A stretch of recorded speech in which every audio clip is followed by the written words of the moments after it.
ಅಥಣಿ ಸರ್ಕಾರಿ ಶಾಲೆಗಳಲ್ಲಿ ಶಿಕ್ಷಕರ ನೇಮಕಾತಿಗೆ ಆಗ್ರಹಿಸಿ ಕ್ಷೇತ್ರ ಶಿಕ್ಷಣಾಧಿಕಾರಿಗಳಿಗೆ ಮನವಿ. ಅಥಣಿ ಬೆಳಗಾವಿ ಜಿಲ್ಲೆಯ ಅಥಣಿ ತಾಲೂಕಿನ ಕರ್ನಾಟಕ ಪೊಲೀಸ್ ಕಲ್ಯಾಣ ಅಭಿವೃದ್ಧಿ ಸಂಸ್ಥೆಯ ವತಿಯಿಂದ ರಾಜ್ಯಾಧ್ಯಕ್ಷ ಬಿ. ಎಚ್.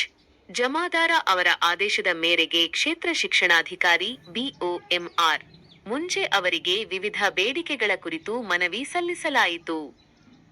ಸಂಸ್ಥೆಯ ವತಿಯಿಂದ ಹಮ್ಮಿಕೊಳ್ಳಲಾಗಿರುವ ನಮ್ಮ ನಡೆ ಸರ್ಕಾರಿ ಶಾಲೆ ಕಡೆ ಅಭಿಯಾನದ ಅಂಗವಾಗಿ ಈ ಮನವಿಯನ್ನು ಹಸ್ತಾಂತರಿಸಲಾಯಿತು. ಮನವಿಯ ಪ್ರಮುಖ ಬೇಡಿಕೆಗಳು: ಶಿಕ್ಷಕರ ಕೊರತೆ ನೀಗಿಸುವುದು. ಅಥಣಿ ತಾಲೂಕಿನ ಎಲ್ಲಾ ಸರ್ಕಾರಿ ಕನ್ನಡ ಹಿರಿಯ ಹಾಗೂ ಕಿರಿಯ ಪ್ರಾಥಮಿಕ ಶಾಲೆಗಳಲ್ಲಿ ಇರುವ ಶಿಕ್ಷಕರ ಕೊರತೆಯನ್ನು ನೀಗಿಸಲು ತಕ್ಷಣವೇ ಅತಿಥಿ ಶಿಕ್ಷಕರನ್ನು ನಿಯೋಜಿಸಬೇಕು. ಪ್ರೌಢಶಾಲೆ ಆರಂಭ.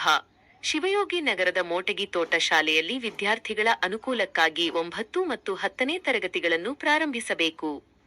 ಟ್ರಾಫಿಕ್ ಸಮಸ್ಯೆ ಹಾಗೂ ಗುಣಮಟ್ಟದ ಶಿಕ್ಷಣದ ಕುರಿತು ಪ್ರವೀಣ ನಾಯಿಕ ಕಳಕಳಿ. ಕರ್ನಾಟಕ ಪೊಲೀಸ್ ಕಲ್ಯಾಣ ಅಭಿವೃದ್ಧಿ ಸಂಸ್ಥೆಯ ಮುಖ್ಯಸ್ಥರಾದ ಪ್ರವೀಣ ನಾಯಿಕ ಮಾತನಾಡಿ, ಶಿವಯೋಗಿ ನಗರದ ಮೋಟಗಿ ತೋಟ ಶಾಲೆಯ ಮಕ್ಕಳು ಪ್ರೌಢಶಾಲಾ ಶಿಕ್ಷಣಕ್ಕಾಗಿ ಅಥಣಿ ತಾಲೂಕಿಗೆ ಬರಬೇಕಾದರೆ ಸುಮಾರು 2 ಕಿಮೀ ದೂರ ಕ್ರಮಿಸಬೇಕಾಗುತ್ತದೆ. ಇತ್ತೀಚಿನ ದಿನಗಳಲ್ಲಿ ಅಥಣಿಯಲ್ಲಿ ಟ್ರಾಫಿಕ್ ಸಮಸ್ಯೆ ಹೆಚ್ಚಾಗುತ್ತಿರುವುದರಿಂದ ಮಕ್ಕಳ ಜೀವಕ್ಕೆ ಭೀತಿ ಎದುರಾಗಿದೆ. ಹಾಗಾಗಿ ಇಲ್ಲೇ 9 ಮತ್ತು 10ನೇ ತರಗತಿ ಆರಂಭಿಸುವುದು ಅತ್ಯಗತ್ಯ ಎಂದರು. ಸರ್ಕಾರಿ ಶಾಲೆಗಳಲ್ಲಿ ಉತ್ತಮ ಮತ್ತು ಗುಣಮಟ್ಟದ ಶಿಕ್ಷಣ ಸಿಕ್ಕರೆ ಬಡ ಹಾಗೂ ಮಧ್ಯಮ ವರ್ಗದ ಮಕ್ಕಳು ಖಾಸಗಿ ಶಾಲೆಗಳ ಕಡೆ ಮುಖ ಮಾಡುವುದು ತಪ್ಪುತ್ತದೆ.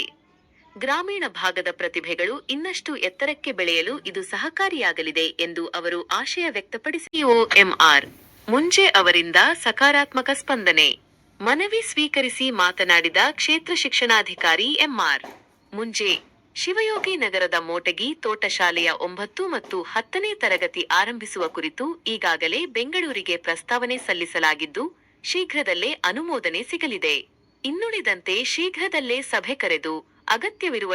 ಈ ಸಂದರ್ಭದಲ್ಲಿ ಸಂಸ್ಥೆಯ ಪ್ರಮುಖರಾದ ಶರಣಪ್ಪ ಶಿಂಧೆ, ಅನಿಲ ಭಾಮನೆ, ಶಿವಾನಂದ ನಾವಿ, ಎಂ.